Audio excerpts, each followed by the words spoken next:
এই যে পুরাটা ঢুকাবা না, অল্প একটু ঢুকাবা। আও, ব্যথা পাই কিন্তু।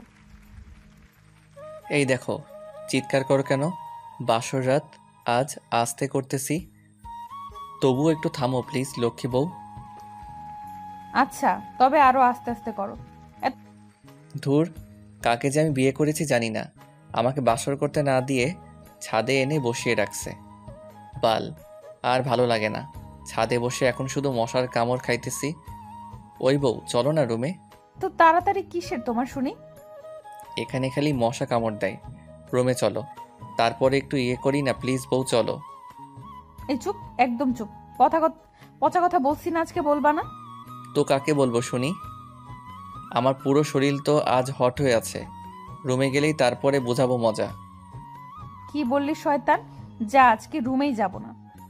এই না না, রুমে না গেলে তো কারোর সাথে আমি ওইগুলো করব। ইমাম থামবা, হ্যাঁ? এত পচা ছেলে কেন তুমি? বারে, বাসুরাত না আজ আমার। বাসর রাত তো কি হয়েছে শুনি? খাটে চলো, তারপরে দেখিয়ে দেই আজকে রাতের কত কাজ আমার আর তোমার। বেশি কথা বললে কখনোই কিছু করতে দিব না। আমি কিছু না বলে তাকিয়ে আছি অন্যদিকে। এই, এইদিকে তাকাও জান। না, তাকামো না। আমি ওর মাথা ধরে আমার কাছে নিয়ে এসে বললাম, আমাকে একটু জড়িয়ে ধরো তো। আমি ওকে শক্ত করে জড়িয়ে ধরলাম। তুলার মতো নরম একটা বউ। ইস, মনে হয় খেয়ে ফেলি। ধুর, কি বলতেছি, একেবারে খেয়ে ফেলবো কেন, আস্তে আস্তে খাই।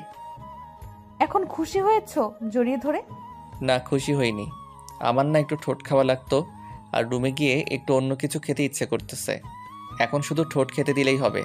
শুরু হয়ে গেল। আমি ওকে শক্ত করে জড়িয়ে ধরে বললাম, কেন করো এখন আমার সাথে আজ বাসর, আর তুমি শুধু শুধু আমাকে বাচ্চা একটা ছেলে পেয়ে আদরই দাও না। আদর এখন কেন শুনি? আদর দেওয়ার জন্য তো কত সময় পড়ে আছে, তখন দিবে আদর। না, এখন একটু ঠোঁট খাই না বউ। ও কিছুক্ষণ ভেবে বলল, ওকে, রুমে গিয়ে কিন্তু অন্য কিছু চাইলে কিন্তু খবর আছে।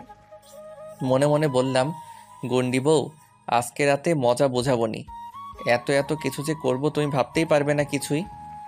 ও এসে আমার ঠোঁটের মাঝখানে ও ঠোঁট রাখলো। আমিও ঠোঁট দুটো আমার দখলে নিয়ে যাই। তারপরে আমিও আস্তে আস্তে চুষতে শুরু করলাম। অনেকক্ষণ এমন করার পরে বললাম, এই ছাড়ো না এখন। এই না, এত তাড়াতাড়ি না। রাক্ষস একটা তুমি। এত জোরে জোরে কেউ কি খায় নাকি, হ্যাঁ? আস্তে আস্তে খাইতেছি।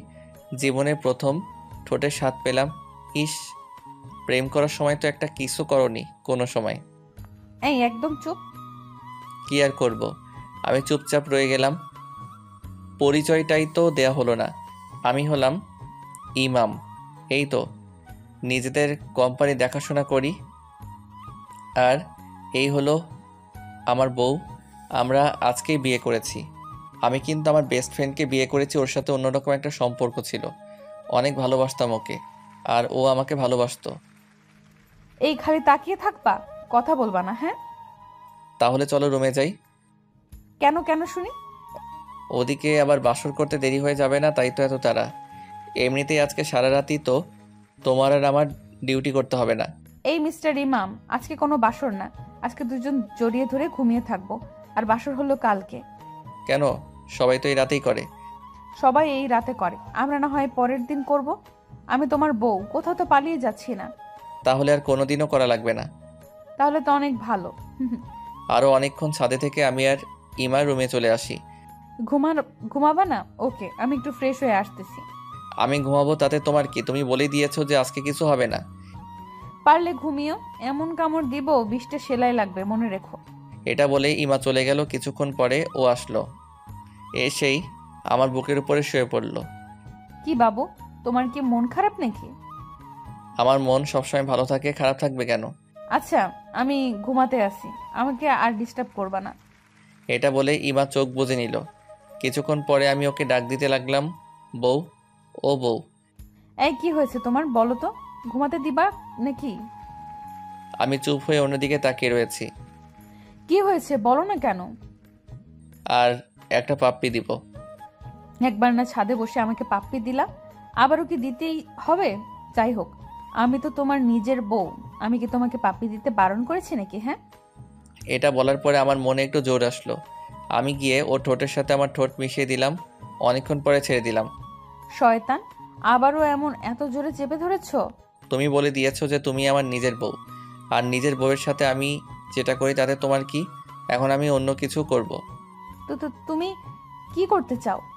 আমার আর এক- আমার আর একটু কাছে আসো, দেখিয়ে দিচ্ছি কি করতে চাই। আমি আসবো না আর তোমার কাছে। ইমাকে টেনে আমার কাছে নিয়ে আসি। সেটা দেখে ইমা চোখ বুজে নিল। আমি ওর গালে আরো দুটো চুমু দিয়ে দিলাম। শুরু করে দিয়েছি সেটা হয়তো বলতে পারবো না। এদিকে বউয়ের চিৎকার শুরু হয়ে গেল। আমি ওকে আস্তে আস্তে আদর করা শুরু করে দিলাম। ইস, এতটা ভালো লাগতেছে যেটা বলে বোঝাতে পারবো না। এখন থেকে প্রতিদিন হলেও একবার এমন করতেই হবে। ইস, এত ভালো লাগতেছে। একটা সময় ওকে আদর করতে করতে আমি চোখ দুটো বুঝে নিলাম। সকাল সকাল ঘুম থেকে উঠে দেখি ইমা লজ্জা পেয়ে ও অন্যদিকে তাকিয়ে রয়েছে। কি পাগলি, কি হয়েছে? চুপ, একদম চুপ। আমি আবার তোমাকে কি করেছি বলো? কিছু না। আমি ওকে টেনে আমার বুকের উপরে শুয়ে দিলাম। এই ছাড়ো, উঠতে হবে, বেলা অনেকটা হয়ে গেছে। বউকে এখন আদর করব। এই সারা রাত আমি কিন্তু একটুও ঘুমাতে পারি না, শুধু তোমার জন্য। এত যে দুষ্টুমি করেছো, আমি তো তোমাকে বলে বোঝাতে পারবো না। ইস, বউয়ের সাথে দুষ্টামি করব না তো কার সাথে করব? তো অন্য মেয়ের সাথে করব। তুমি তুই অন্য মেয়ের কথা বললি কেন? তুই আর আমার সাথে কথা বলবি না, তুই অন্য মেয়ের কাছে যা। এটা বলে ইমা উঠতে যাবে, এমনি আমি আবারও ওকে আমার বুকের উপরে নিলাম। এই শয়তান, ছাড় আমাকে। তুই একটু আগেই বলে দিয়েছ যে অন্য মেয়ের কাছে যাবি। সরি, আর বলবো না। তাহলে কান ধরো। আমি ওর কথা মতো কান ধরলাম। পাগল একটা। আমি ওকে জড়িয়ে ধরলাম। বউ, ও বউ, রাতের মতন এমন একবার কি করব? হ্যাঁ, চুপ, একদম চুপ। সারা রাত করেছো, আবার সকালে কি শুনি? আর একটা বার করেই আমি তো একেবারে গোসল করতে যাব, করি না? এই তুমি কিন্তু মায়ের খেয়ে বিছানা থেকে উঠবা। আমি আস্তে করে ওকে খাটের নিচে ফেলে দিলাম। এখন সত্যি, এখন এসব করো না, খবর আছে তোমার, মনে রেখো। আমার বউ যখন খুশি তখন এসব করব, কারো কিছু না। দেখো, আমার এখানে কিন্তু অনেক ব্যথা, বলে দিলাম কিন্তু। তাহলে দেখি কোথায় ব্যথা। চুপ শয়তান বেটা, একদম চুপ। একটিবার করি না সোনা বউ, যাও, আর 2 দিনও আর চাইবো না। এমন করব না 2 দিনও। আচ্ছা, মনে থাকে যেন। এবার মনে হয় আবারও রাতের মতন এনজয় হবে। এই যে এখন আপনারা যান, এখন আর কিছু দেখতে হবে না।